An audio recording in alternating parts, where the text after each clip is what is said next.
Shalom, selamat pagi saudara. Shalom. The year of the blessing of the promised land. Tahun berkat-berkat di tanah perjanjian.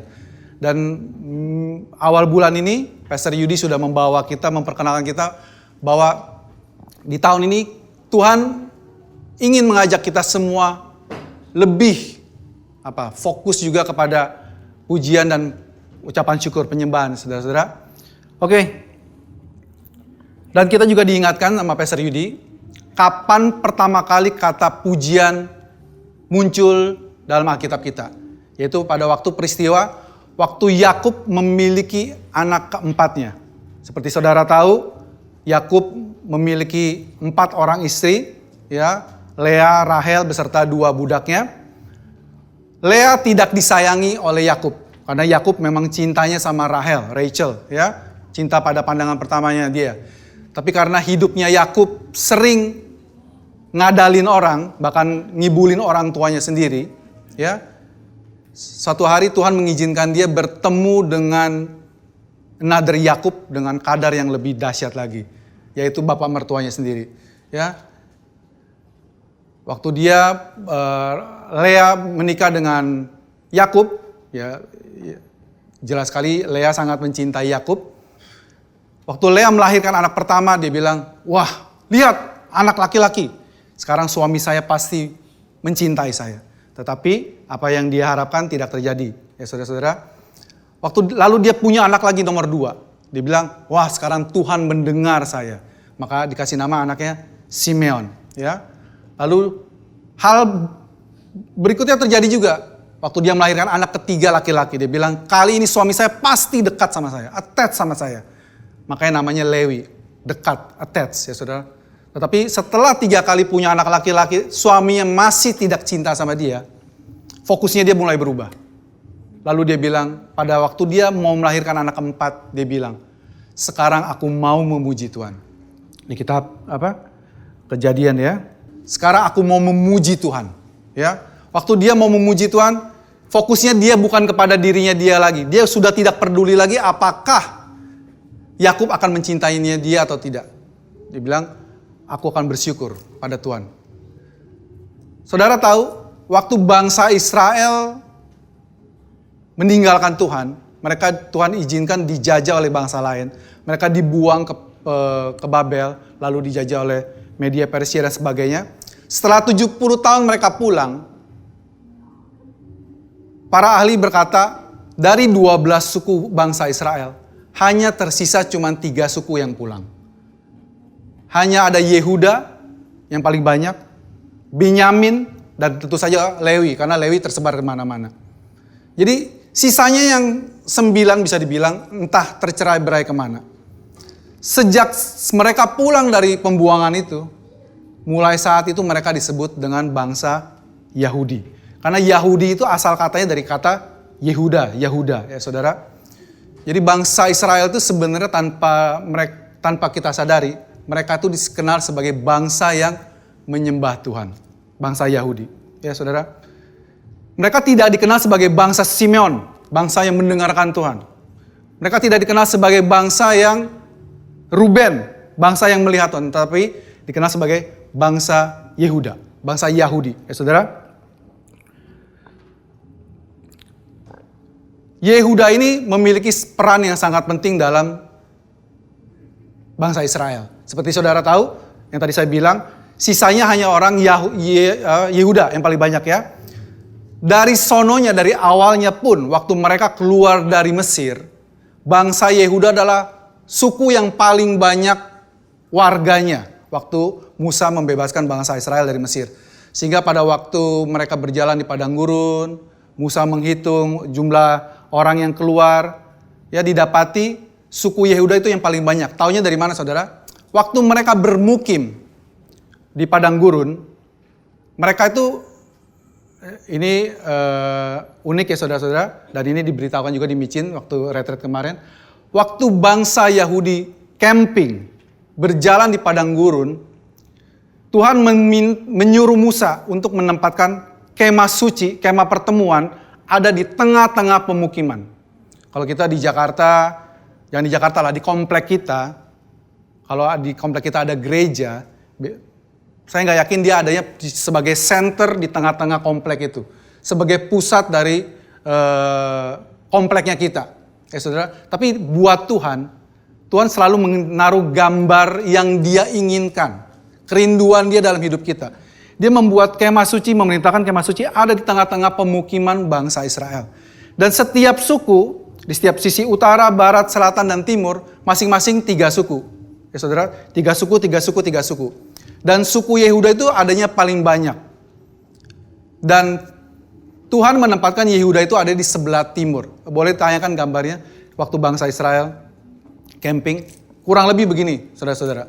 Dulu saya ngebayanginnya namanya orang camping di padang gurun, ya kacau balau. Di mana-mana bikin tenda, ada tanah kosong pasti buka lapak. Ya saudara, tapi bangsa Israel itu sudah diperintahkan Tuhan, kamu berkemah seperti ini. Di sebelah timur, suku Yehuda ini dan ini. Yehuda paling depan. Kalau saudara lihat yang paling bawah itu yang tebelnya paling gede sendiri itu adalah suku Yehuda. Ya. Dan setiap mereka memiliki umbul-umbul, panji-panji yang melambangkan suku mereka. Ya. Dari suku Yehuda ini lahirlah Tuhan Yesus. Nah, ya ini dia. Ya. Dan Tuhan menempatkan Yehuda di timur. Saya nggak tahu ada apa dengan timur, tapi kalau saudara baca dari kitab Kejadian, waktu Tuhan menciptakan Taman Eden, dan waktu manusia berbuat dosa, Tuhan mengusir Adam dan Hawa keluar dari Taman Eden, dan Tuhan menempatkan cherubim di pintu di sebelah timur. Dalam kepercayaan orang Yahudi, Tuhan itu selalu ada di barat. Dan pintu masuknya adanya di timur. Jadi dari timur menuju ke barat. Ya.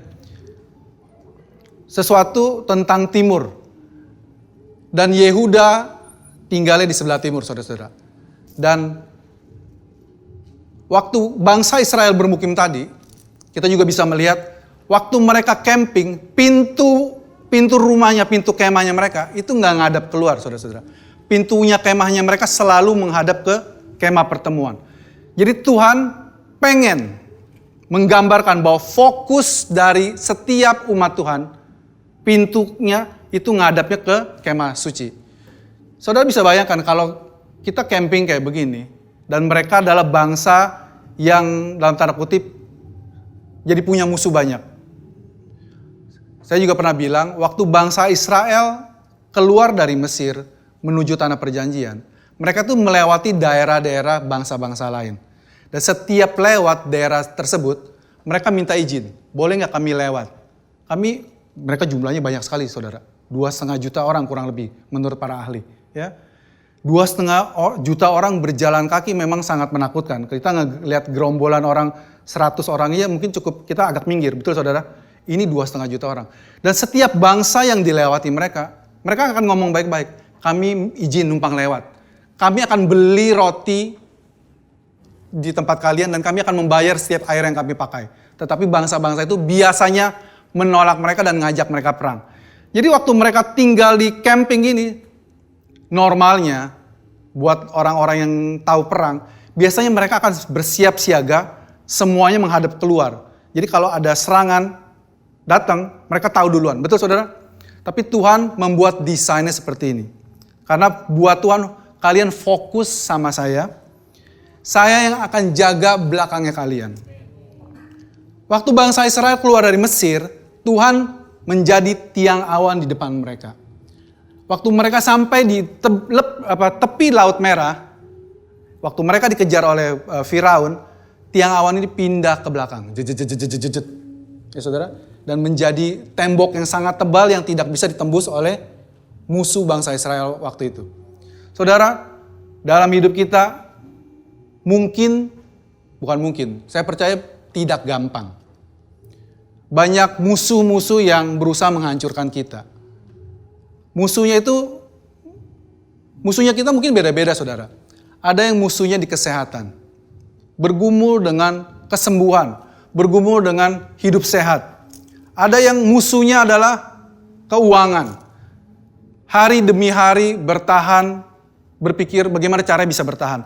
Kalau orang Amerika berbangga diri, kami yang pertama kali nyampe ke bulan. Orang Rusia bilang, Rusia yang bilang kami pertama kali sampai ke bulan. Orang Amerika bilang, Kami yang pertama kali menginjakkan kaki di bulan. Tetapi orang Indonesia bertahan bulan demi bulan. Ya. Orang Indonesia sangat hebat, saudara. Ya. Terus, tetapi Tuhan pengen kita semua fokusnya kepada Dia. Ya. Waktu mereka dikelilingi musuh, pintu mereka hadapnya ke kemah suci Tuhan. Dan Tuhan yang akan menjadi bentengnya mereka, pelindungnya mereka. Waktu Tuhan bilang, Abraham, besar upahmu dan akulah perisaimu. Kita juga kembali membayangkan perisainya Abraham itu seperti perisainya Kapten Amerika yang segede tutup gentong, atau yang kayak Roma yang agak gedean dikit. Tetapi perisai dalam bahasa Alkitabnya, bahasa Alkitab adalah atar, saudara. Seperti gelembung yang mengelilingi Abraham. Tidak bisa diserang dari atas, bawah, kiri, kanan. Perlindungan yang sama diberikan kepada saudara dan saya. Saudara percaya atau tidak, Tuhan sedang melindungi dan selalu melindungi saudara. Tapi bedanya waktu saudara tidak percaya bahwa perlindungan itu ada, kita jadi khawatir. Saudara, berkali-kali seperti perumpamaan tentang ada hutang, saya udah hutang sama orang, dan saya nggak bisa bayar. Tetapi ada orang yang membayari hutang saya, karena dia peduli sama saya. Dia kasih sama saya. Saya dibayari hutangnya oleh orang ini. Dan saya tidak tahu kejadian ini. Dan ada orang lain yang memberitahu, Gard, hutang kamu sudah dibayari oleh si A. Lunas, lebih dari lunas. Tapi saya nggak percaya dengan kabar itu. Pertanyaannya, apakah hutang saya sudah lunas? Sudah lunas. Terlepas saya percaya atau tidak, hutang itu sudah lunas. Waktu ada pengkabar baik memberitahu kepada saudara, hey, Lena, Ricky, hutang kalian sudah lunas dibayar. Engkau diampuni sekali untuk selamanya. Yesus, darah anak domba, darahnya kekal. Karena dia sampai saat ini masih hidup. Oleh sebab itu pengampunanmu juga kekal. Gak mungkin. Bocengli. Kalau saya berdosa, saya harus membayar dosa kita. Saudara, tapi kebenaran adalah kebenaran. Tidak bergantung dengan apa yang kita percaya. Kita nggak percaya pun kebenaran itu tetap kebenaran. Dan kebenarannya adalah Tuhan selalu berada dan melindungi kita. Di depan, di belakang. Masa lalu kita tidak menentukan masa depan kita. Yes, kalau dunia secara masuk akal tentu saja. Kalau kita melakukan kesalahan di masa lalu, efeknya sampai sekarang. Betul, saudara. Kita nggak deny. Tetapi kita percaya di dalam Tuhan. Tuhan yang berada dalam, tidak terikat dengan waktu. Dia bisa berada di masa depan kita, memulihkan kita. Kadang-kadang saudara, waktu kita mengabarkan kabar baik ini, bahwa kita diampuni sekali untuk selamanya.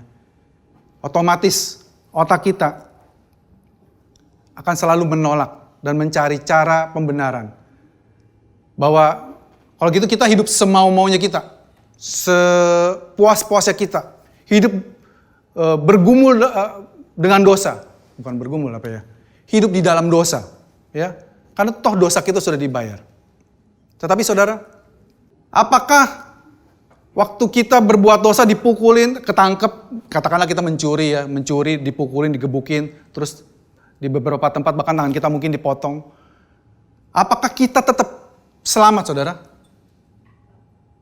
Di mata Tuhan saya katakan tetap selamat. Tetapi akan lebih baik kita masuk surga dengan 2 tangan utuh daripada dengan 1 tangan saja. Ya, maksud saya percaya, kami percaya, Injil kabar baik yang Tuhan beritakan tidak membuat kita menjadi error. Saya percaya itu. Karena kemurahan Tuhan menuntun kita kepada pertobatan. Kalau kita mungkin masih hidup dalam dosa, mungkin masih sering jatuh dalam dosa, selalu ingat. Ini yang kita tanamkan kepada anak-anak micin minggu lalu. Bahwa selalu ingat, bahwa kamu tetap diterima sebagai anak. Selalu kembali kepada kasih Bapa. Kasih Bapa, kabar baik itu yang membuat kita kembali kepada Tuhan. Kabar baik yang Ruth dan Naomi dengar, bahwa di negaranya sudah pulih, membuat mereka pulang dari Moab ke Israel, ke Yerusalem. Saudara, Terus kita juga diingatkan waktu Yosua memimpin bangsa Israel untuk menaklukkan Jericho. Tuhan menyuruh Yosua, kamu imam berjalan di depan, ya. Imam berjalan di besar, 7 imam dengan 7 sangkakala. Meniupkan sangkakala. Tidak boleh ada yang ngomong sama sekali. Selama 6 hari berturut-turut. Setiap hari 1 kali, dan dia hari yang ke-7, 7 kali puterin. Ya saudara. Terus setelah imam baru tabut perjanjian. Dan kalau kita baca waktu Yosua memerintahkan mereka itu, di Yosua 6 ayat 8-9, segera sesudah Yosua berkata kepada bangsa itu, maka berjalanlah maju ke-7 orang imam yang membawa ke-7 sangkakala tanduk domba di hadapan Tuhan. Lalu mereka meniup sangkakala, sedang tabut perjanjian mengikuti mereka. Dan orang-orang bersenjata berjalan di depan para imam yang meniup sangkakala, dan barisan penutup mengikuti tabut itu. Sedangkan sangkakala terus-menerus ditiup. Saudara, dari 2 ayat ini, saya mendapatkan bahwa dalam bayangan saya, saudara, tim PW-nya, sangkakalanya berjalan di depan, tapi di depannya itu ada orang-orang bersenjata dan di belakang juga ada orang bersenjata. Saudara, waktu kita menghadapi tantangan, by the way, perlu dikasih tahu, orang-orang Israel itu bukan tentara terlatih. Mereka tentara jadi-jadian. Kalau di pelajaran kita dulu waktu kita sekolah, kita mungkin kenal apa? TKR dan sebagainya ya. Petani, pedagang yang waktu karena kebutuhan tentara, mereka semua jadi tentara dadakan. Milisi, ya kalau bahasa itu mungkin milisi ya. Mereka yang tidak ada pengalaman berperang menjadi pejuang, jadi warrior. Dan dalam Alkitab, selalu yang paling depan kalau berperang mulai itu selalu suku Yehuda. Tuhan sudah menetapkan suku Yehuda, si pujian ini selalu berada di depan sebagai ujung tombak dalam setiap peperangan yang mereka lakukan. Ya saudara? Dan waktu kita cari-cari, baca-baca lagi tentang anak-anak Yakub ini, ada satu hal yang menarik saudara. Tuhan memakai setiap kita dengan caranya yang unik. Saudara tahu siapa yang Tuhan pilih menjadi imam dari bangsa Israel? Dari 12 anak? Suku siapa? Suku Lewi. Kenapa Tuhan memilih suku Lewi? Kenapa enggak Simeon? Kenapa enggak Ruben? Menarik. Somehow saya enggak dapetinnya begini. Jadi ada kejadian, saudara. Yakub waktu itu mempunyai 11 anak laki-laki dan punya 1 anak perempuan yang namanya Dina. Ya. Waktu itu Benyamin belum lahir. Waktu mereka lagi camping-camping, lagi berjalan-berjalan, tiba-tiba Dina ini ditangkap oleh Sikem, ya, anaknya Hemor. Jadi dia karena cantik Dina ini, lalu dalam tanda kutip diperkosa oleh laki-laki ini. Yakub bapaknya tahu kejadian ini, tapi dia nggak kasih tahu anak-anaknya yang lain karena anak-anaknya lagi pada kerja. Waktu anak-anaknya pulang dan tahu adiknya diperkosa, mereka sangat marah. Tapi Yakub nggak pengen perang waktu itu. Dia bilang, udahlah, ngalah. Ya mungkin banyak kejadian dalam kehidupan sekeliling kita seperti begitu. Ada sesuatu yang tidak adil sama kita, ngalah. Tetapi Yakub punya hikmat waktu itu. Tetap mereka nggak terima. Jadi mereka berencana pakai rencana busuk. Yakub bilang sama ini cowok, sama bapaknya. Karena cowok ini sangat sayang sama Dina. Pak, aku mau nikahin dia. Tolonglah, mintalah Pak, katanya, supaya dia jadi istri saya. Terus Yakub bilang, kami dan kamu itu berbeda. Kami ini umat pilihan Tuhan. Kami tidak boleh bergaul dengan orang-orang yang bukan milik Tuhan. Bukan milik Tuhan maksudnya gimana? Kalau yang jadi milik Tuhan itu semua laki-lakinya harus disunat. Kalau kalian mau menjadi bagian dari kami, kalian harus ikutan disunat. Seluruhnya, semua laki-laki di bangsa kalian. Lalu mereka ngomong, si pemimpin ini sama bangsanya. Mereka itu warga baik-baik, kita mau kawin campur sama mereka. Tapi syaratnya mereka adalah kita semua yang laki-laki harus disunat. Oke enggak? Akhirnya mereka memutuskan oke. Singkat cerita dalam satu hari semua laki-laki di kota itu disunat semua. Dan pada waktu hari ketiga mereka lagi sakit-sakitnya, ya, karena waktu itu zaman dulu itu motong itu pakai batu biasanya, ya. Jadi lagi sakit-sakitnya, Simeon dan Lewi datang dengan pedang membunuh semua laki-laki di kota itu. Karena mereka marah atas perlakuan mereka kepada adiknya. Dan somehow Tuhan memilih Lewi yang hari itu sudah latihan mencincang menjadi imam. Karena imam kerjaannya motong-motong binatang. Ya, saya nggak tahu Tuhan selama kalian lahir sampai saat ini kalian berada di lingkungan keluarga tertentu dengan keahlian tertentu. Ada yang jago di mobil, jago di ekonomi, jago di perhiasan. Tuhan bisa memakai kalian untuk alat kemuliaannya. Ya, dan Tuhan akan memakai kalian dengan skill yang kalian miliki yang Tuhan sudah perlengkapi. Gitu. Dan salah satu keturunan yang terkenal dari suku Yehuda adalah Daud. Seperti saudara ketahui, Daud itu artinya beloved. Ya saudara, seperti saudara dan saya, kita semua adalah beloved, anak kesayangannya Tuhan, orang yang dikasihi Tuhan. Dan bukan kebetulan juga, si beloved ini, si Daud ini adalah penulis sebagian besar Mazmur. Ya saudara, dan kalau saudara membaca Mazmur, saudara akan menemukan banyak sekali pujian. Iya, pujian buat Tuhan kita. Ya, saudara, waktu kata penyembahan, worship saudara, pertama kali diucapkan, yaitu pada waktu Abraham mempersembahkan Ishak.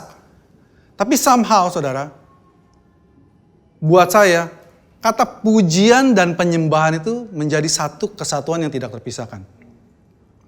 Ya secara kita mungkin kita sering bedain ya, namanya tim PW, praise and worship. Kalau kita nanya, praise itu apa? Praise itu biasanya lagunya pelan. Lagunya saya susah ngikutin ya, lagunya pelan, praise. Tapi kalau worship itu menyembah yang mungkin lebih rame, lebih jingkrak-jingkrak. Tapi buat saya saudara, yang namanya pujian dan penyembahan itu adalah satu paket. Waktu kita memuji Tuhan, saat itu juga kita menyembah Tuhan. Waktu kita menyembah Tuhan, saat itu juga waktu kita memuji Tuhan. Dan di dunia ini saudara, yang layak menerima pujian dan penyembahan itu hanya Tuhan Yesus saja. Hanya Tuhan saja. Dan oleh sebab itu saudara, waktu di perjanjian baru, waktu Yesus berjalan di muka bumi ini, waktu dia menyembuhkan banyak orang, mencelikan mata yang buta, membangkitkan orang mati, melakukan banyak mukjizat. Banyak orang menyembah dia. Betul saudara? Saudara bisa baca di Alkitab. Lalu dia sujud menyembah Yesus. Dan Yesus tidak pernah menolak penyembahan mereka. Kalau saudara ditanya, tunjukkan pada saya di mana Yesus mengaku dirinya Tuhan. Dari kelakuannya sudah sangat kelihatan. Karena manusia tidak boleh menyembah Tuhan. Betul saudara? Orang Yahudi itu tahu loh. Jangan ada Allahmu pada lain. Jangan menyembah Tuhan selain aku. Aku adalah Allah yang pencemburu. Ya. Waktu ada orang menyembah Yesus dan Yesus tidak menolak. Waktu Yesus bangkit dan menunjukkan diri kepada Thomas, Thomas bilang, ya Tuhanku, ya Allahku. Tapi buat orang-orang yang gak percaya bilang, Thomas latah katanya. Ya Tuhan, ya Allah, kata gitu. Bro, sis, Thomas itu orang Yahudi, bukan orang Indonesia. Orang Indonesia aja yang latah. Ya. Mereka itu, karena banyak sekali saudara, bahwa yang menerima penyembahan itu adalah Tuhan. Dan Yesus menerima semua penyembahan itu. Yesus tidak pernah bilang, aku bukan Tuhan. Ya saudara. Jadi pujian dan penyembahan itu satu paket yang erat. Jadi saudara, biarlah pagi ini kita diingatkan. Bahwa dalam setiap tantangan kita, apakah itu tembok Jeriko-nya kita nggak tahu. Saya nggak tahu apa musuhnya saudara. kesehatan, keuangan, hubungan, pekerjaan, karir saudara, keluarga. Banyak hal yang buat orang lain itu sangat simple. Tapi buat saya itu sangat penting banget. Buat kamu mungkin gak seberapa. Tapi buat saya itu sangat penting. Ya saudara, karena kita punya battle masing-masing. Tapi apapun battle itu saudara, biarlah di depan kita, dalam hidup kita selalu ada pujian dan penyembahan. Berjalan. Kita tidak perlu khawatirin musuh di belakang kita. Di samping kita. Karena itu adalah jatahnya Tuhan. Kita disebut sebagai orang percaya. Kenapa saudara? Karena kita tugasnya memang kudu percaya. Kenapa disebut gitu? Karena jujur secara otak kita akan sulit untuk dipercaya. Tapi saya percaya dalam kehidupan kita sampai hari ini, setiap kita pasti punya pengalaman yang menunjukkan, meyakinkan saudara bahwa Tuhan itu ada dan Tuhan itu mengasihi saudara dan saya. Ya, saudara, waktu bangsa Israel juga saudara. By the way, saudara tidak bisa menemukan kata Yahudi sebelum kitab Yehezkiel. Ya karena Yehezkiel itu ditulis waktu mereka balik dari pembuangan. Karena waktu saat itulah orang-orang menyebut mereka bangsa Yahudi tadi. Ya saudara. Sebelum itu mereka disebut sebagai orang Israel, sebagai orang Ibrani, ya. Tapi disebut sebagai orang Yahudi itu setelah mereka di pembuangan. Ya saudara. Biarlah dalam setiap pergumulan hidup kita selalu mau menyembah Tuhan. Sulit gak saudara? Sulit. Waktu bangsa Israel mengelilingi tembok Jericho, buat mereka saya percaya, buat saya juga sebenarnya, kalau kita gak tahu ceritanya, tentu saja itu sesuatu perintah yang bodoh. Mengelilingi tembok dengan tiup sangkakala. Muter-muter aja. Bukan sekali. Total 13 kali. Betul saudara? 6 plus 7. Dan pada hari yang ketujuh, pada hari yang sempurna, dan diputeri secara sempurna. Dan waktu mereka berteriak, dan Tuhan spesifik bilang, waktu kamu teriak, temboknya runtuh. Saudara, kita punya tantangan kesehatan. Kita punya tantangan apapun itu saudara. Tuhan bilang, bersorak-sorai. Bahkan sebelum kamu melihat itu menjadi kenyataan. Ya saudara. Tapi kalau gak jadi gimana tuh? Sorak-sorak terus. Tetap puji Tuhan. Tetap puji Tuhan. Kalau saudara setiap pagi bangun, entah ya saudara, mungkin karena lingkungan saya entah sering Tuhan ketemukan dengan orang-orang yang sakit. Ya. Jadi buat beberapa orang yang bangun pagi dalam keadaan sehat itu sebenarnya luxurious. Ya. Ya kalau kita belum menyadari bahwa kesehatan kita itu sesuatu anugerah yang besar dari Tuhan, saudara perlu sadari. Untuk bisa bangun dari tempat tidur, duduk tegak aja, itu sudah puji Tuhan.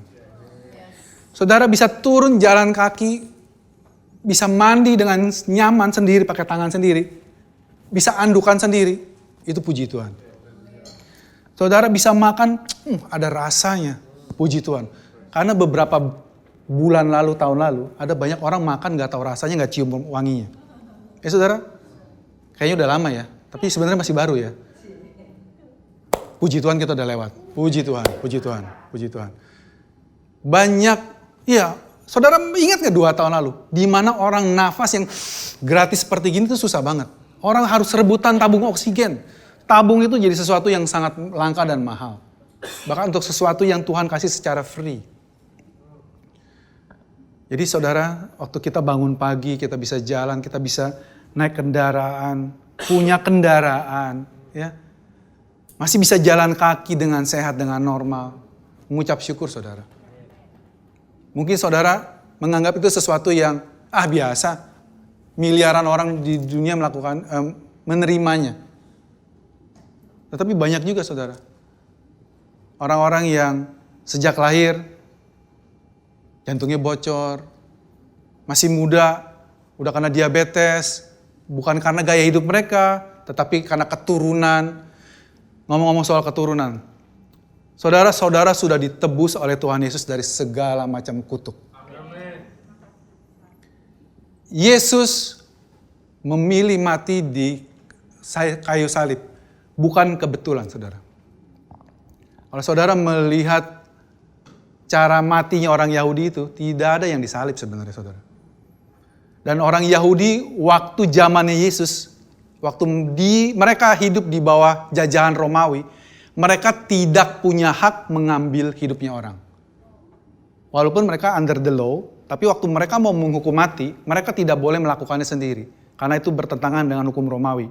Jadi mereka mencari cara menjebak Yesus, supaya Yesus dilaporkan dan dihukum mati oleh Romawi. Waktu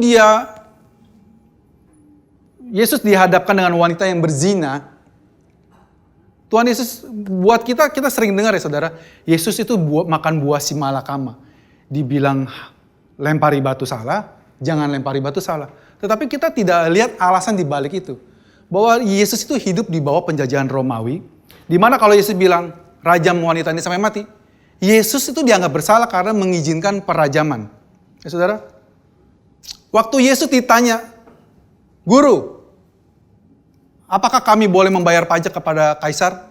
Itu jebakan Batman yang berbahaya, saudara. Mungkin kita cuma berpikir, Yesus ditanya bayar pajak boleh apa enggak. Karena kita di Indonesia hidup di zaman orang bisa nggak bayar pajak aman-aman aja. Betul ya saudara? Di zamannya Romawi itu saudara, waktu kita bilang jangan membayar, kita parah. Kita dianggap memberontak sama Romawi.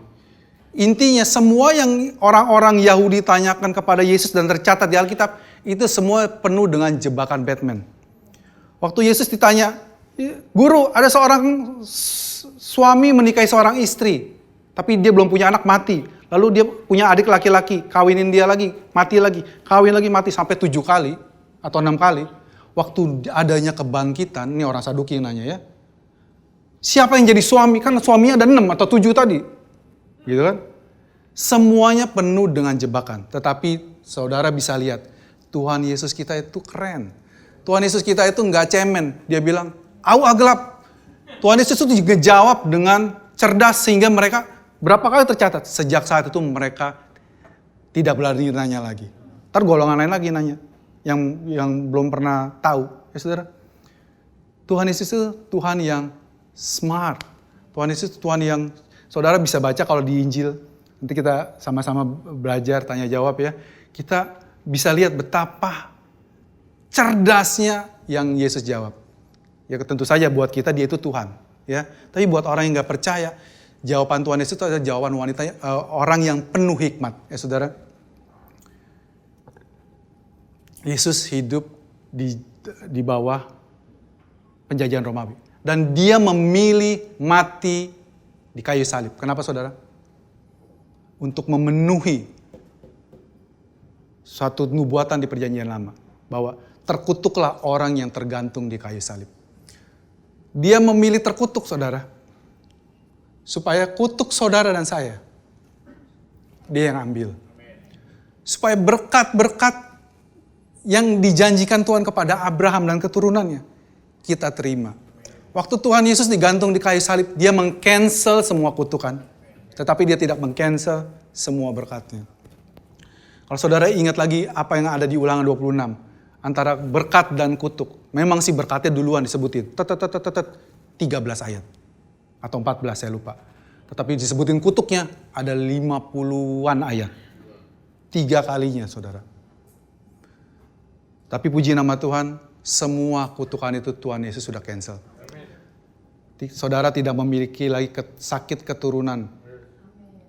Diabetes kah itu, sakit jantung itu, apa itu.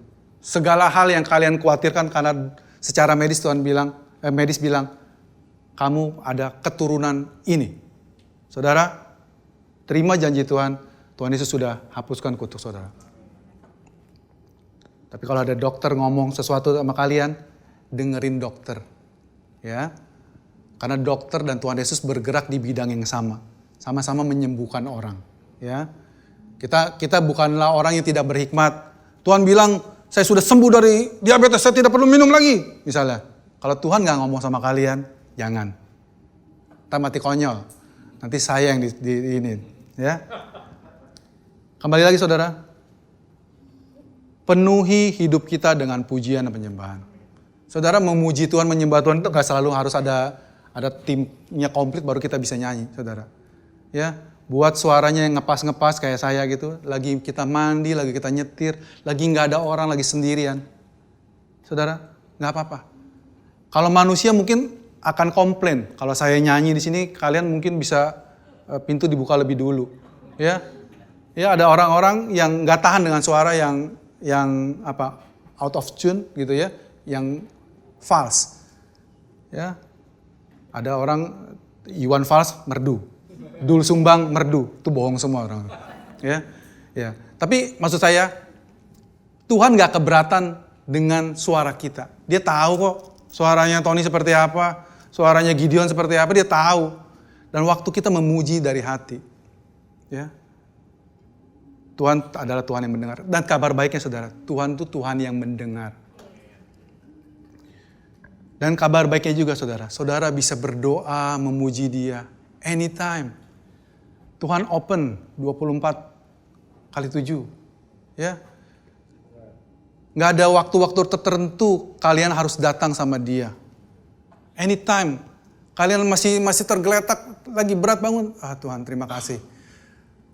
Terima kasih, saya udah tadi malam tidurnya nyenyak. Sekarang saya mau bangun Tuhan. Mengucap syukur saudara. Waktu saudara bersyukur, waktu saudara secara tidak langsung saudara memuji Tuhan. Karena saudara berterima kasih kepada orang yang memberi kepada saudara. Waktu saya dulu sekolah saudara, saya sekolah di sekolah Kristen. Tapi seperti kebanyakan sekolah Kristen, ada orang-orang yang non-Kristen. Ataupun walaupun di sekolah Kristen, muridnya orang Kristen, tapi mereka Kristen-Kristenan. Saudara ngerti ya? Jadi katakanlah waktu kita lagi istirahat, makan di warteg, ya, makan, berdoa. Waktu dulu saya berdoa begini saudara, mau makan berdoa merem, makan. Seperti banyakan orang gitu ya. Dan ada orang-orang yang agak risih dengan kegiatan seperti itu. Biar dilihat orang, begitu ya. Biasa tuduhannya begitu. Sok suci dan sebagainya, ya. Terus, tapi saya puji Tuhan, saya pernah mendengar seorang hamba Tuhan ngajarin kalau ngejawab seperti gitu. Dia bilang, ya saya berterima kasih sama orang yang sedang membayari makanan saya. Make sense juga sih. Kalau saudara, saya lagi jalan dibayarin Ko Arif nih. Lagi makan rame-rame, saya bilang, Ko Arif terima kasih ya, di depan semua orang. Cengli gak? Cengli banget. Cuman karena ini yang ngasih makan saya gak kelihatan, dan saya tutup mata, jadi saya kelihatannya agak aneh buat mereka. Tetapi saya percaya, saudara, setiap tindakan kita Tuhan tahu. Dan Tuhan mendengar doa dan pujian kita. Ya. Biarlah di bulan-bulan ke depan ini, kita diingatkan untuk selalu memuji dan menyembah Tuhan. Walaupun keadaan sedang tidak baik. Walaupun keadaan sedang tidak baik. Bangsa Israel di tahun-tahun terakhir mereka mengembara di 40 tahun itu. Mereka bukannya menyembah Tuhan. Kadang saudara, dari cerita waktu bangsa Israel mengelilingi Jericho, tidak ngomong itu lebih baik daripada ngomong. Ya, saya percaya mungkin dari sini ada pepatah silence is golden. Ya. Karena waktu bangsa Israel ngomong, biasanya ngedumel. Ya saudara. Jadi waktu kita tidak tahu apa-apa, tidak tahu mau ngomong apa, saudara mendingan diem. Tapi saya mengajak saudara, mengencourage saudara, buka mulut memuji Tuhan. Dengan hal-hal yang simple. Terima kasih Tuhan. Terima kasih Tuhan buat apapun itu. Saudara mungkin gak bilang, saudara badan masih sakit, masih gak bisa bangun, gak bisa beraktivitas normal. Saudara mungkin gak bisa ngomong terima kasih Tuhan saya sehat. Sulit buat saudara. Bilang ya terima kasih Tuhan. Karena saudara ini ngomongnya sama Tuhan langsung berdua. Gak lagi ada orang lagi rame-rame. Makasih Tuhan. Itu ya gak begitu saudara ya. Ngucap syukur. Karena waktu mereka di tahun terakhir, mereka komplain dengan mujizat yang Tuhan berikan selama ini. Mereka selama puluhan tahun dapat mana setiap hari dari surga. Ya. Burung puyuh yang Tuhan kirim, tapi di tahun-tahun terakhir mereka bilang, kami sudah muak dengan makanan tidak berguna ini.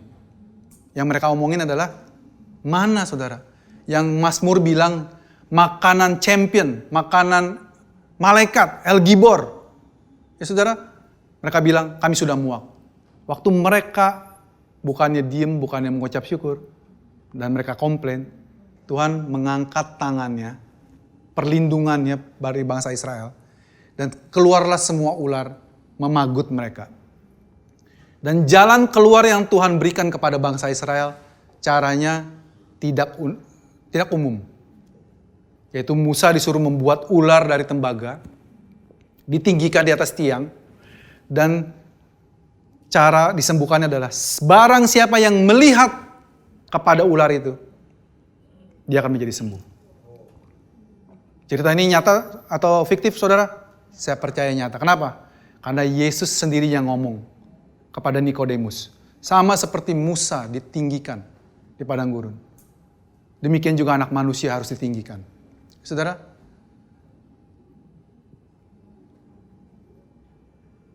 jalan keluarnya adalah dengan melihat ular yang dikutuk itu. Saudara, somehow Yesus menjadi ular tembaga waktu dia disalib. Semua kutukan, semua hukuman, semua dosa, semua kesalahan, condemnation, semua dia serap. Dan waktu kita melihat dia, berseru kepada dia, menerima dia, kita diselamatkan.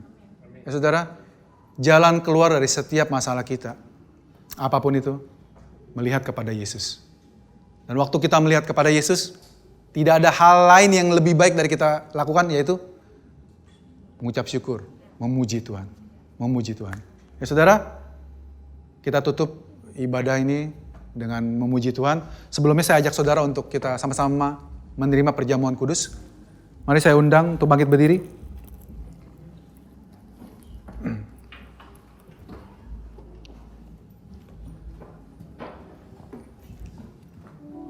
Perjamuan kudus bukanlah suatu ritual, suatu kebiasaan yang kita lakukan setiap minggu. Kita percaya perjamuan kudus adalah cara Tuhan untuk menjawab, mereverse kutuk yang dunia ini sudah terima. Adam dan Hawa jatuh ke dalam dosa karena makan. Dan Tuhan membuat jalan keluarnya juga melalui makan. Saat kita menerima tubuh dan darah Kristus, kita diingatkan, kutuk sudah dia tanggung. Kutuk sudah dia ambil. Engkau sudah dibebaskan, anakku. Mari saudara, kita angkat roti di tangan kanan kita. Kita mengucap syukur. Terima kasih Tuhan Yesus, buat tubuhmu yang sudah diserahkan buat saya. Tubuhmu yang mulus Tuhan dihancurkan, disakiti, supaya saya yang sakit disembuhkan, dipulihkan. Kepalamu ditusuk duri yang beracun, supaya kami yang memiliki pikiran-pikiran tidak baik, yang stres, yang ketakutan Tuhan, dibebaskan. Engkau ditinggalkan orang-orang yang mengasihimu, Bapak. Supaya kami selalu dikelilingi orang-orang yang mengasihi kami. Begitu banyak hal buruk yang Engkau terima di kayu salib, dan kami mungkin belum tahu, Tuhan. Dan kebalikan dari semua itu, Engkau berikan buat kami, supaya kami menikmatinya. Kami mau menerimanya, Tuhan, di dalam nama Tuhan Yesus. Oleh bilur-bilurnya, Engkau sudah menjadi sembuh. Mari kita makan, saudara. Terima kasih Tuhan Yesus.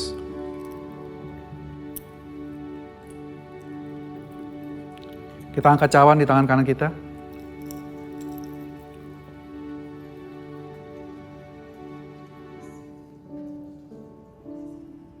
Ini adalah darah meterai perjanjian baru. Perjanjian yang dimeteraikan oleh darah anak domba Allah. Bangsa Israel setiap tahun harus mengulangi perjanjiannya dengan Tuhan, dengan darah binatang. Tetapi puji nama Tuhan, Yesus melakukannya sekali untuk selamanya. Untuk selama-lamanya. Kapan selama-lamanya? Selama-lamanya. Puji syukur, terima kasih Tuhan Yesus. Buat darah-Mu Tuhan, yang menghapuskan seluruh pelanggaran kami. Daud berkata, berbahagialah orang yang tidak lagi diperhitungkan kesalahannya. Yang dosanya tidak diingat lagi. Dan kami adalah orang-orang itu Tuhan. Kami mengucap syukur Tuhan, Kau sudah mengampuni kami, memutihkan dosa kami seputih salju. Pengampunan kami kekal Tuhan, karena darah-Mu kekal. Dan kami bebas dari kutuk hukum Taurat, karena Engkau sudah digantung menjadi kutuk gantikan kami. Terima kasih Tuhan Yesus, kami terima darah-Mu sekali untuk selamanya yang menghapuskan dosa kami. Di dalam nama Tuhan Yesus. Mari kita minum saudara. Terima kasih Tuhan Yesus untuk pengorbanan-Mu bagi setiap kami. Dan saat ini Tuhan, sebagai ucapan syukur kami, kalau kami mau mengembalikan apa yang Engkau sudah berikan kepada kami melalui persembahan kami Tuhan. Kami mengucap syukur Tuhan, Engkau begitu baik, Engkau setia buat setiap kami. Bapa, biarlah persembahan yang kami berikan kepadamu Tuhan menjadi dupa yang harum Tuhan. Dan Engkau pakai Tuhan untuk memperluas kerajaan-Mu, memperluas Injil kabar baik bahwa Tuhan sudah berdamai dengan manusia berdosa.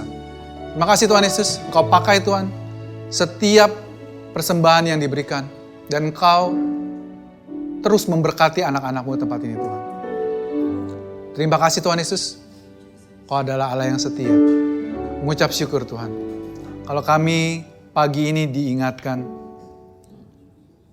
bahwa Engkau adalah yang satu-satunya yang memelihara hidup kami. Engkau yang bertanggung jawab atas hidup kami dan keluarga kami. Engkau setia Tuhan. Kami mengucap syukur Engkau adalah Allah yang setia. Yang tidak pernah meninggalkan kami barang sedetik pun. Tuhan, mungkin ada dari kami Tuhan yang pernah atau sedang berpikiran Engkau sedang menghukum kami. Engkau sedang menjauh dari kami. Tapi kabar baiknya Tuhan, pagi ini kami diingatkan, Tuhan adalah Tuhan yang setia, Tuhan yang tidak pernah meninggalkan kami. Secara manusia mungkin kami merasa sendirian. Tetapi kebenaran yang Engkau tidak pernah meninggalkan kami. Kamilah yang menjauh dari-Mu Tuhan. Kami yang meragukan kasih-Mu. Tapi kami bersyukur Tuhan. Engkau selalu menunggu kami, memanggil kami, dan menerima kami di saat kami kembali. Kami mengucap syukur Tuhan, buat semua yang kami miliki, yang kami rasakan hari ini Tuhan. Buat orang-orang yang ada di sekeliling kami, buat keluarga kami, buat kesehatan kami, buat teman-teman di gereja ini Tuhan. Buat semua orang yang berdoa buat kami. Terima kasih Tuhan Yesus. Semua hanya karena kasih karunia-Mu Tuhan. It's only by your grace Lord.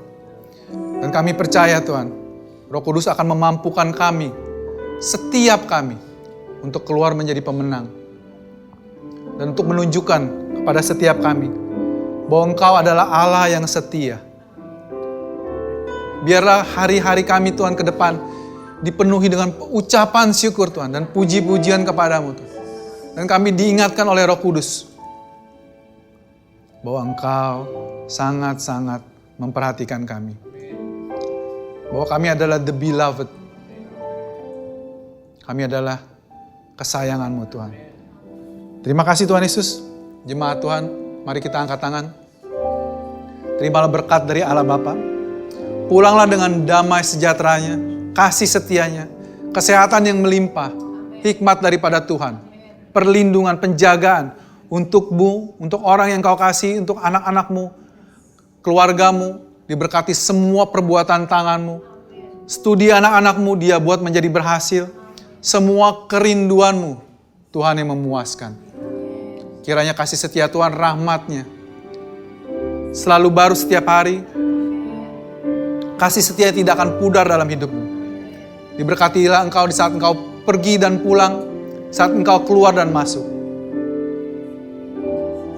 Pulanglah dengan damai sejahtera dari Allah Bapa, kasih setia dari Tuhan Yesus, dan penyertaan dari Roh Kudus mulai hari ini sampai selama-lamanya, sampai Tuhan datang kembali menjemput kita semua. Yang percaya sama-sama katakan, amin.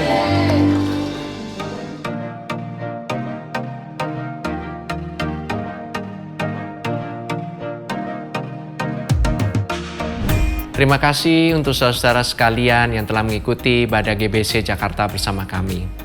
Kami berharap saudara sekalian diberkati dan disegarkan oleh firman Tuhan yang telah disampaikan pada hari ini.